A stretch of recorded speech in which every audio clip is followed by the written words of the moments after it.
Y bienvenidos a Diálogo de Fe. Son las 10 y 10 de la mañana en un Perú verdaderamente agitado como consecuencia de los fenómenos de clima que estamos viviendo, en particular en el norte. Son las 4 y 10 de la tarde en Italia, donde se halla Monseñor Carlos Castillo, arzobispo de Lima, al que saludamos y agradecemos por la amabilidad de establecer contacto con nosotros en RPP y a través de nosotros con el pueblo peruano, que como usted sabe, Monseñor, está sufriendo las consecuencias del clima en el norte de nuestro país, y hay que decirlo también, de la falta de prevención. Buenos días, Fernando. He sabido de estas lluvias últimamente y de otros problemas que hemos tenido en estas semanas. Los sigo siempre con paciencia y con dolor y solidaridad. Y especialmente en este último caso, me han avisado ya que el grupo de Cáritas, toda la organización de Cáritas, se pone a disposición del servicio a las personas que están sufriendo para hacer de todas las parroquias centros de acopio para alimentos no perecibles, para frazadas, para instrumentos fundamentales de construcción, de cosas que puedan permitir para que la gente recupere en gran parte lo que ha perdido, y también para poder auxiliarlas en la alimentación y en el abrigo también, frazadas, colchas, inclusive colchones, ¿no? Porque la situación es grave, está creciendo. Esperemos que no continúe este fenómeno, pero realmente es una tragedia que, como tú dices, necesitaría siempre la prevención del Estado, la prevención de todos como ciudadanos. Tenemos que ir avanzando en la concepción de lo que tenemos que solucionar. En el fondo, todo esto es parte de una mentalidad que tenemos que superar los peruanos, en donde necesitamos entrar en una manera distinta de comprender las cosas, de tratarnos y de organizarnos, ¿no? Monseñor, usted se halla en Italia convocado por el Papa, sobre todo para el ejercicio de su función como miembro de la Pontificia Academia para la Vida, y ha tenido ocasión allá de, naturalmente, conocer lo que se prepara y lo que se evalúa ante la inminencia de 10 años de pontificado de Francisco. Usted los ha vivido de cerca, ha tenido una relación con el actual Papa desde antes de que él fuera elegido Papa, cuando era arzobispo de Buenos Aires. ¿Cómo explicaría usted el balance de lo que Francisco ha tratado de hacer durante los 10 años que le ha tocado dirigir la Iglesia, y cuáles son sus logros? Yo resumiría primero, como línea general, que el balance es haber vivido la experiencia de un verdadero pastor de la Iglesia, dedicado a acompañarla, y pastor del mundo, pastor del pueblo, especialmente de los pueblos pobres del mundo, que además es un padre espiritual que durante estos años nos ha dado la posibilidad de años muy inspiradores y fecundos para la Iglesia, llenos de un intento de comprensión nueva de la realidad, para aprender de la realidad humana, sus dificultades, acompañarla con iniciativas y sobre todo intentar ayudar en resolver sus grandes problemas, como por ejemplo los conflictos, las injusticias, las guerras, la migración, las dificultades más fuertes, y así ha empezado a dotar a la Iglesia de una serie de iniciativas inspiradoras que le competen a la propia identidad de la Iglesia. La Iglesia empieza a cambiar con una Iglesia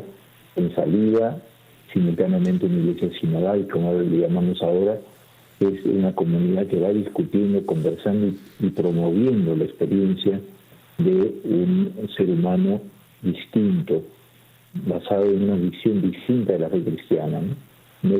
Ser cristiano no es solo cumplir mandamientos y llevar costumbres y normas religiosas.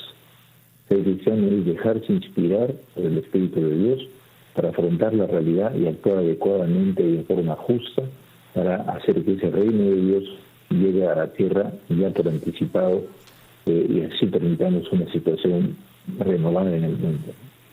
Permítame, monseñor, ir a una breve pausa, después de la cual quisiera preguntarle sobre otros temas en los que ha insistido mucho a lo largo de los 10 años de su pontificado el Papa. Uno, su responsabilidad frente a los jóvenes en el mundo de hoy, jóvenes que acceden a la conciencia en circunstancias muy diferentes a las que ha sucedido en generaciones anteriores. Luego, el Papa ha insistido en el tema de la pobreza y de los pobres, porque es un escándalo justamente en el mundo de hoy tecnologizado y con una capacidad de producción agraria que no había antes, hayan personas que no pueden comer.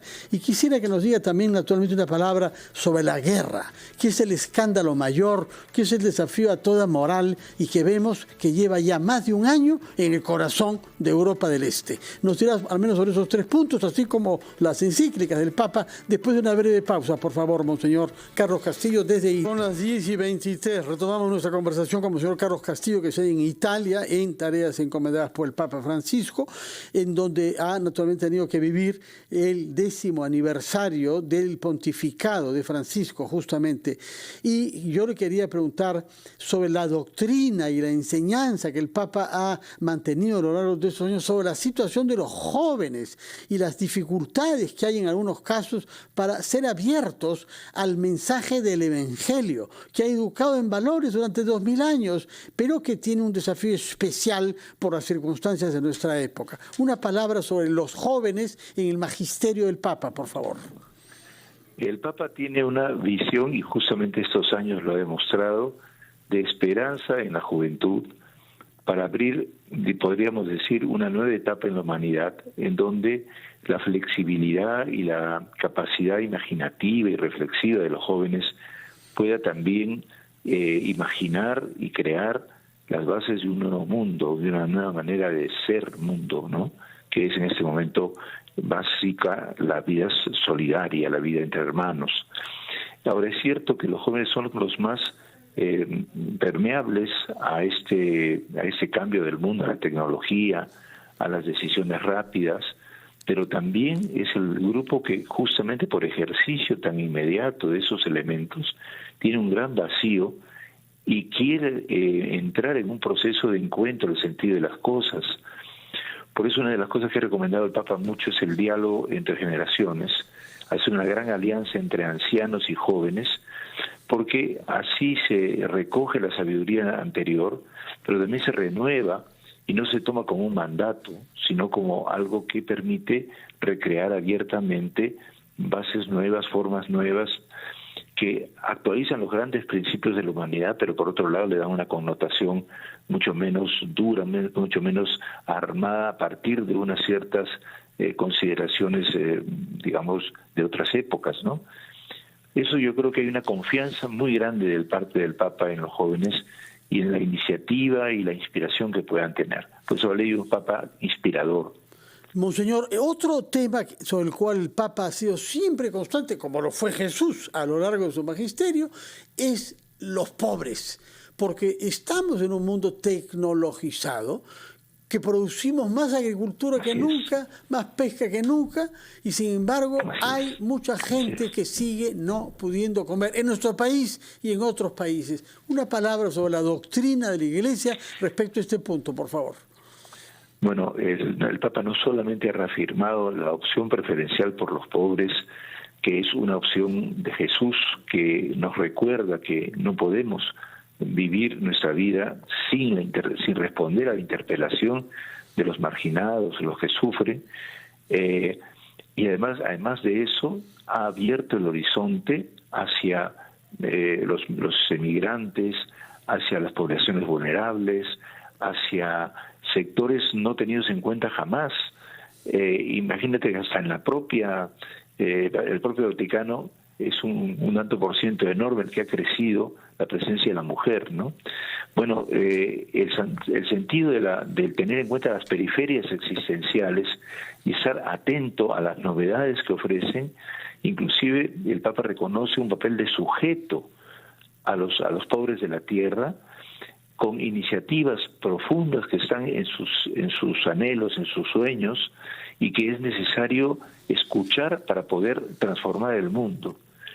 Este papel de sujeto nos hace ver que el Papa confía también en que desde los pobres se puede imaginar un mundo distinto y mejor, de tal manera que puede ayudar a rectificar los errores o las desviaciones elitistas de la tecnología y del conocimiento, ¿no?, que siempre están hechas por personas a veces en laboratorio, ¿no?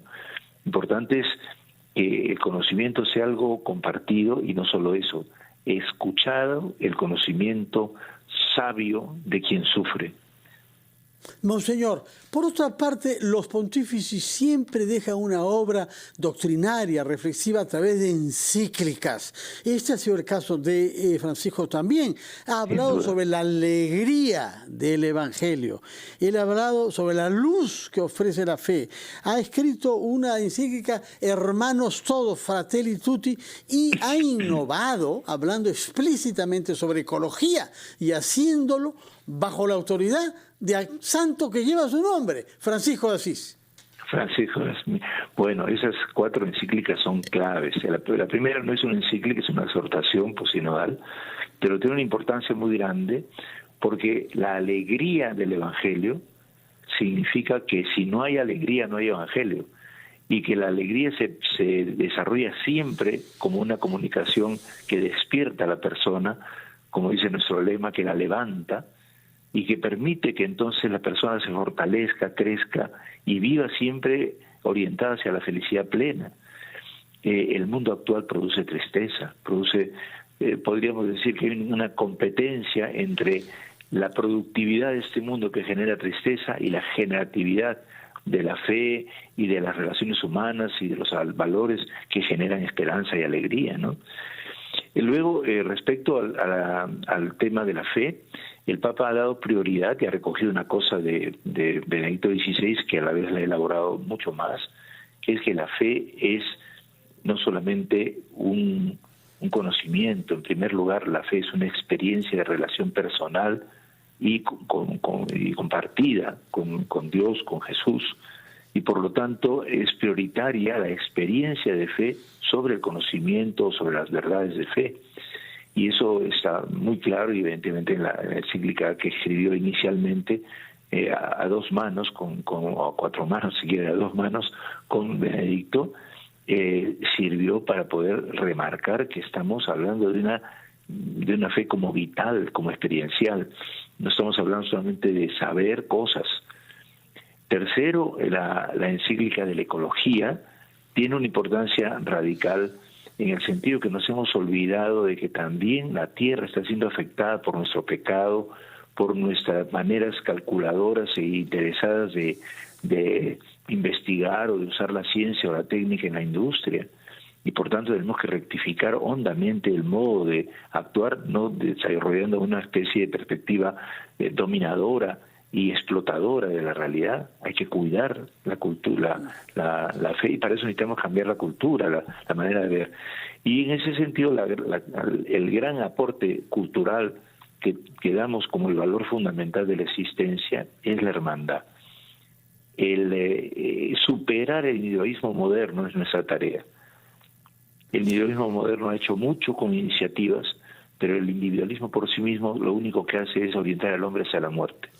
Monseñor, y el ser humano para gracias. Más allá de su propia muerte. Muchísimas gracias por refrescarnos lo que es la obra de 10 años de pontificado de Francisco. Gracias por tomarse el tiempo en Italia, donde se halla usted ahora, para hablarnos. Y me parece que ya el sábado próximo estará acá en RPP con nosotros para comentar naturalmente la semana y eventualmente los textos del Evangelio que por hoy no hemos tenido tiempo de abordar en vista de la crisis en la que estamos, que usted conoce. Muchas gracias y le ruego para despedirnos que ofrezca su bendición, en particular a nuestros compatriotas que se ven privados de todo como consecuencia de las inclemencias de las lluvias. Unidos a todos nuestros hermanos que están sufriendo en este momento, recibamos esta bendición, porque el Señor es aliento, es fuerza, es esperanza. Y eso lo vamos a ver mañana en el texto de la Samaritana. El Señor que le habla al corazón después de toda la historia de sufrimiento que esta mujer ha tenido. Y al final la enciende de esperanza y de fuerza. Vengan a ver cómo este hombre me ha dicho todo lo que soy. Me ha hecho descubrir yo misma y salgo adelante. Y todos somos unos samaritanos que necesitamos ayudarnos mutuamente y sacarnos del entrampamiento, en este caso también de las lluvias, pero también de los malos tratos, también de la violencia, también de la injusticia en la cual vivimos, y que nos haga personas serias capaces de construir algo nuevo. Bendiga el Señor a todo nuestro pueblo y a todos los esfuerzos de vivir en hermandad y en unidad, haciendo posible que este mundo pueda ser recreado con fineza y profundidad y con belleza. En el nombre del Padre, del Hijo y del Espíritu Santo. Amén. Sea bendito nuestro pueblo por el Señor siempre. Amén. Muchas gracias, Monseñor Carlos Castillo, por sus palabras y su bendición ofrecidas desde Italia, donde se halla. El sábado próximo esperamos verlo acá, en la sede de RPP, para mantener una nueva versión de Diálogos de Fe. Muchas gracias, que tenga usted un feliz día, Monseñor. Ha sido Diálogos de Fe,